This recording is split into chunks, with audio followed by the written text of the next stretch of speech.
बिस्मिल्लाहिर्रहमानिर्रहीम अल्हम्दुलिल्लाहि रब्बिल आलमीन इय्याका नअबुदु व इय्याका नस्तईन। Chapter number 3 exercise 3A। तो इसमें हम ये सीखेंगे कि कौन सी वैल्यू ग्रेटर देन है, कौन सी लेस देन है और कौन सी वैल्यूज इक्वल है। तो ये देखने के लिए कि कौन सी वैल्यू जो है वो बड़ी है और कौन सी छोटी है, तो उसमें हम ये देखते हैं कि फ्रिक्शन के क्वेश्चंस हैं। ये फ्रिक्शन में हमने ये देखना होता है। वैसे तो अगर ये फ्रिक्शन की फॉर्म में ना हो तो आपको पता होगा कि अगर से कोई वैल्यू अगर यहाँ पे लिख दें हम 8 और यहाँ पे लिख दें 7, तो आपको पता है कि 8 जो है वो बड़ी वैल्यू और 7 जो है वो छोटी। तो जैसे ही इसमें फ्रिक्शन ऐड कर देते हैं तो वो हमें कंफ्यूज कर देता है कि इसमें अब पता नहीं कौन सी वैल्यू बड़ी है या कौन सी छोटी है। तो हम फ्रिक्शन की फॉर्म के अंदर greater than less than value जो है वो फाइंड करेंगे कि कौन सी वैल्यू जो है वो ग्रेटर देन है और कौन सी लेस देन है। इसमें जो ग्रेटर देन लेस देन और इक्वल के जो साइन है वो ये है। ये साइन जो होगा ये ग्रेटर देन का होगा, ये साइन लेस देन का होगा, ये इक्वल का होगा। एक तो ये साइन आपको बताने थे, ये greater than less than equal. और फ्रिक्शन के अंदर जो वैल्यू ऊपर लिखी होती है उसको नोमिनेटर और जो नीचे लिखी होती है उसको डिनोमिनेटर कहते हैं। तो जब डिनोमिनेटर यानी कि नीचे वाली जो वैल्यू है वो सेम हो, दो वैल्यूज हैं, एक आपकी वैल्यू ये है, दूसरी वैल्यू ये है, तो जब दो वैल्यूज के डिनोमिनेटर यानी कि नीचे वाली वैल्यू जो है वो सेम हो तो फिर आप उसको बड़े क्लियरली फाइंड कर सकते हैं कि कौन सी वैल्यू ग्रेटर देन है और कौन सी लेस देन। जब डिनोमिनेटर नीचे वाली वैल्यू दोनों की सेम होगी फिर आपने देखना ऊपर दोनों में वैल्यू कौन सी बड़ी है। जो बड़ी है उसको आप ग्रेटर देन कर देंगे और जो छोटी है वो लेस देन होगी। तो अब चलते हैं क्वेश्चन नंबर 1 की तरफ। क्वेश्चन नंबर 1 में ये मैंने आपको बताया कि ये और ये दोनों वैल्यूज जो है ये सेम, इनके डिनोमिनेटर जो है वो सेम है। तो अब जब इनके डिनोमिनेटर सेम है तो अब हमने इनके नोमिनेटर यानी कि ऊपर वाली वैल्यू देखनी है कि कौन सी बड़ी है। यहाँ पे 4 है, यहाँ पे 3 है। तो आपको बताते चलूँ कि से आप आपके दो क्लास फेलोज हैं, तो एक क्लास फेलो के पास 4 रुपये हैं, एक के पास 3 रुपये हैं। तो आपको पता होगा कि किसके पास ज़्यादा है। जाहिर सी बात है कि जिसके पास 4 रुपये हैं वो ज़्यादा वैल्यू, वो उसके पास ज़्यादा पैसे हैं तो वो वैल्यू बड़ी है। तो यहाँ पे भी आपका ये है कि एक स्टूडेंट के पास 4 रुपये हैं, एक के पास 3 रुपये हैं। तो जो 4 वाला है उसके पास ज़्यादा पैसे हैं तो हम इसको ग्रेटर देन जो है वो साइन लगा के इसको बता देंगे कि जी ये वैल्यू ग्रेटर देन है। फिर सुन लें, जब फ्रिक्शन वाले क्वेश्चन आए और उनमें आपने फाइंड करना हो कि कौन सी वैल्यू ग्रेटर देन है और कौन सी लेस देन, तो आपको उनके डिनोमिनेटर जो है वो सेम करने होंगे। अगर तो ऑलरेडी सेम है तो फिर तो आपने डिनोमिनेटर को देखना, ऊपर वाली वैल्यू को देख के आपने लेस देन और ग्रेटर देन और इक्वल का साइन लगा देना है। लेकिन अगर उनके डिनोमिनेटर सेम नहीं है तो हम पहले डिनोमिनेटर को सेम करेंगे। अगले क्वेश्चंस में हम आपको बताएंगे कि किस तरीके से डिनोमिनेटर को सेम किया जाता है और फिर हम उसमें फाइंड करते हैं कि कौन सी वैल्यू बड़ी है और कौन सी छोटी। तो फर्स्ट क्वेश्चन में हमने देखा कि इनके डिनोमिनेटर पहले ही सेम थे, तो हमने नोमिनेटर को देखते हुए वैल्यू को देख लिया कि कौन सी बड़ी और कौन सी छोटी। नेक्स्ट क्वेश्चन के अंदर बी, डिनोमिनेटर नीचे वाली जो वैल्यू है वो सेम है। अब हमने ऊपर वाली वैल्यू देखनी है कि कौन सी बड़ी है। तो यहाँ पे 5 है, यहाँ पे 2 है। तो एक स्टूडेंट के पास 5 रुपये हैं, एक के पास 2 रुपये हैं। तो किसके पास ज्यादा है? तो आपको पता है कि जिसके पास 5 रुपये हैं वो उसके पास ज्यादा है। तो ये आप इस तरीके से ग्रेटर देन का साइन लगा दें।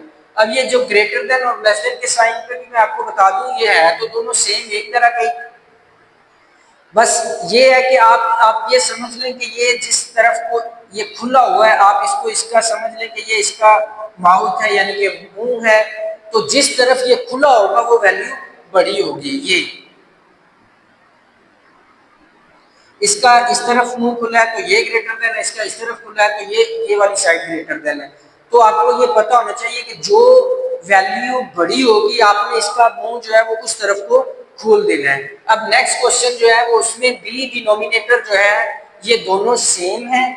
अब जब डिनोमिनेटर सेम है तो हमने देखना है कि इसके नोमिनेटर पे जो वैल्यू है वो कौन सी बड़ी है। तो इधर 3 रुपए एक स्टूडेंट के पास है, इधर 9 रुपए है, तो जिसके पास 9 रुपए है वो वैल्यू बड़ी है, तो हम इस साइन को अब इस तरफ इसका मुंह खोल देंगे। अब नेक्स्ट क्वेश्चन जो है वो 1/4, 1/4 तो ये बिल्कुल सेम है, तो यहाँ पे इक्वल का साइन लगेगा। तो ये क्वेश्चन नंबर आपका 1 था। 1 के 4 पार्ट्स हमने किए हैं। अब क्वेश्चन नंबर 2 जो है उसकी तरफ चलते हैं। उसमें जब मैंने आपको स्टार्ट किया बताया कि जब हमने ये फाइंड करना हो कि कौन सी वैल्यू ग्रेटर देन है और कौन सी लेस देन, तो उसमें हम देखते हैं कि उनके डिनोमिनेटर जो है वो सेम होने चाहिए। तो यहाँ पे डिनोमिनेटर यानी कि नीचे वाली वैल्यू जो है वो सेम नहीं है। तो अब हम इसको पहले तो सेम करने के लिए करेंगे क्या कि इसके डिनोमिनेटर को इसके साथ डिवाइड भी करेंगे, मल्टीप्लाई भी करेंगे, और इसके डिनोमिनेटर को इसके साथ मल्टीप्लाई भी करेंगे और डिवाइड भी करेंगे। वो किस तरीके से, वो जी हम करते हैं 1/2 मल्टीप्लाई, इसका डिनोमिनेटर 7 है तो 7 के साथ डिवाइड भी किया और मल्टीप्लाई भी किया, और ये साइन आपका वैसे ही रहेगा। और इसको 3/7 इसके डिनोमिनेटर को इधर भी ऐसे करेंगे, मल्टीप्लाई भी और डिवाइड भी। 2 मल्टीप्लाई बाय डिवाइड 2/2 इसको इससे मल्टीप्लाई कर देंगे और इसके डिनोमिनेटर को इससे मल्टीप्लाई कर देंगे। 7 को ऊपर वाली वैल्यू जो है वो ऊपर मल्टीप्लाई हो जाएगी, नीचे वाली वैल्यू जो है वो नीचे मल्टीप्लाई हो जाएगी। अब 7 को 1 से मल्टीप्लाई करेंगे तो 7 1 7, अब 7 को 2 से मल्टीप्लाई करेंगे तो 14। अब ये आपका साइन जिसमें आपने ऐड करने हैं कौन सी वैल्यू ग्रेटर देन है और कौन सी लेस देन। अब ऊपर वाली वैल्यू 3 को 2 से मल्टीप्लाई करेंगे तो 6, अब 7 को 2 से मल्टीप्लाई करेंगे तो 14। अब देखेंगे आपके जो डिनोमिनेटर है ये सेम हो गया, इधर भी 14 हो गया, इधर भी 14 हो गया। तो अब आप इसको बड़े आसानी से फाइंड कर सकते हैं कि कौन सी वैल्यू ग्रेटर देन है। तो यहाँ पे 7 है, यहाँ पे 6 है, तो 7 नंबर जो है वो ये बड़ा है, तो इसको हम कर देंगे ग्रेटर देन। तो ये साइन जो है ये ग्रेटर देन है। तो ये तो आपने सॉल्व करके आपको पता चल गया। अब अगर आप इसके अंदर ही देखना चाहें तो 1/2 जो वैल्यू है वो बड़ी है, क्योंकि हमने देखा कि 1/2 को मल्टीप्लाई करने के बाद 7/14 आता है और ये 6/14 है, तो आप उसमें भी जाके वही ग्रेटर देन ये साइन लगा देंगे। अब नेक्स्ट क्वेश्चन जो है उसमें हम देखेंगे कि डिनोमिनेटर जो है वो सेम नहीं है, तो इनको सेम करने के लिए हम करते क्या है कि इसके डिनोमिनेटर को इधर मल्टीप्लाई और डिवाइड कर देते हैं और इसके डिनोमिनेटर को इधर मल्टीप्लाई और डिवाइड कर देते हैं। जी करते हैं क्वेश्चन 5/8 मल्टीप्लाई बाय 3/3, और ये वो खाली जगह, और 2/3 मल्टीप्लाई 8/8। अब ऊपर वाली वैल्यू ऊपर मल्टीप्लाई हो जाएगी, नीचे वाली वैल्यू जो है वो नीचे मल्टीप्लाई हो जाएगी। तो इसको इससे मल्टीप्लाई करेंगे तो 15, और 8 को 3 से मल्टीप्लाई करेंगे तो 24, 8 को 2 से मल्टीप्लाई करेंगे तो आएगा 16, और 8 को 3 से मल्टीप्लाई करेंगे तो 24। तो ये आपने देखा कि हमारे डिनोमिनेटर जो है वो फिर सेम हो गए हैं। अब हमने देखना है कि कौन सी वैल्यू बड़ी है, तो इधर 15 है, इधर 16 है, तो जो 16 नंबर है ये बड़ा है, तो हम इसको ग्रेटर देन कर देंगे। यानी कि जो 16/24 जो आया वो 2/3 को मल्टीप्लाई करते हुए हमारे पास आंसर आया, तो 2/3 भी हमारे पास जो है वो ग्रेटर देन वैल्यू है। अब नेक्स्ट क्वेश्चन की तरफ चलते हैं। नेक्स्ट क्वेश्चन जो है वो आपके पास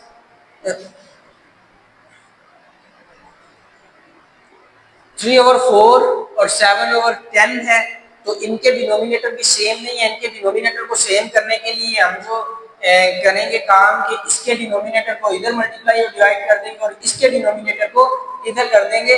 तो 3/4 मल्टीप्लाई 10/10 और 7/10 मल्टीप्लाई 4/4। अब ऊपर वाली वैल्यू ऊपर मल्टीप्लाई हो जाएगी, नीचे वाली नीचे, ऊपर वाली वैल्यू ऊपर मल्टीप्लाई हो जाएगी और नीचे वाली नीचे। इसको इससे मल्टीप्लाई करेंगे तो आएगा 30, इसको इससे मल्टीप्लाई करेंगे तो आएगा 40। अब इसको इससे मल्टीप्लाई करेंगे तो आएगा 28 और इसको इससे मल्टीप्लाई करेंगे तो 40। जस्ट हमने इनको मल्टीप्लाई करने पे इसलिए किया है कि ये डिनोमिनेटर इनके सेम हो जाए। तो यदि इनके डिनोमिनेटर सेम हो जाएंगे तो आपको ये फाइंड करना आसान हो जाएगा कि कौन सी वैल्यू बड़ी।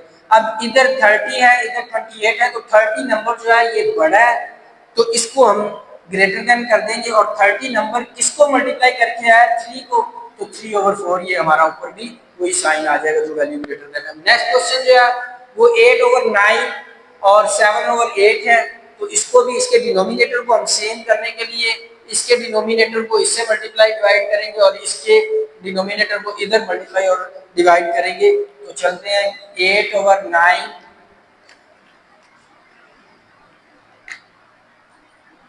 8/9 मल्टीप्लाई 8/8 और 7/8 मल्टीप्लाई 9/9। अब ऊपर वाली वैल्यू जो है वो ऊपर मल्टीप्लाई हो जाएगी और नीचे वाली नीचे। तो ऊपर वाली को ऊपर वाली से मल्टीप्लाई किया तो आगे 64 और इसको इससे मल्टीप्लाई किया तो 72 और इसको इससे मल्टीप्लाई करेंगे 9 को 7 से तो 63 और 9 को 8 से मल्टीप्लाई करेंगे तो 72। अब इसके डिनोमिनेटर फिर सेम हो गए हैं। अब हमने देखना ये है जब डिनोमिनेटर सेम हो जाए तो फिर हमने देखना होता है कि ऊपर वाली वैल्यू जो है उनमें से कौन सी बड़ी है। तो यहाँ पे 64 है, यहाँ पे 63 है, तो 64 जो वैल्यू है ये बड़ी वैल्यू है, तो इसको हम ग्रेटर देन का साइन दे देंगे और जो ग्रेटर देन इधर लगाया वही ग्रेटर देन इधर भी चल जाएगा। अब नेक्स्ट क्वेश्चन जो है वो है 2/3 और 3/11। तो इसको भी हम डिनोमिनेटर को सेम करने के लिए उसके डिनोमिनेटर को इधर मल्टीप्लाई और डिवाइड करेंगे और इसको उधर मल्टीप्लाई और डिवाइड करेंगे। तो 2/3 मल्टीप्लाई 11/11 और 3/11 मल्टीप्लाई 3/3। अब ये वाली वैल्यू इधर मल्टीप्लाई हो जाएगी, ये इधर, ये ऊपर वाली वैल्यू ऊपर हो जाएगी और नीचे वाली नीचे। 11 को 2 से मल्टीप्लाई करेंगे तो 22 और 11 को 3 से मल्टीप्लाई करेंगे तो 33। 3 को 3 से मल्टीप्लाई करेंगे तो 9 और 11 को 3 से मल्टीप्लाई करेंगे तो 33। इनके डिनोमिनेटर सेम हो गए। अब हमने डिनोमिनेटर जो ऊपर वाली वैल्यू है उसको देखने हैं। नोमिनेटर ऊपर वाली वैल्यू और डिनोमिनेटर नीचे वाली वैल्यू। नीचे वाली वैल्यू जब आपकी सेम हो जाएगी तो आपको क्वेश्चन जो है वो फाइंड करना है कि कौन सी ग्रेटर देन है और कौन सी लेस देन, तो वो आपको इजी हो जाएगा। तो यहाँ पे 22 और यहाँ पे 9, तो 22 नंबर जो है वो बड़ा है, तो इसको हम ग्रेटर देन कर देंगे तो ये साइन आ गया और इधर भी ये साइन आ गया।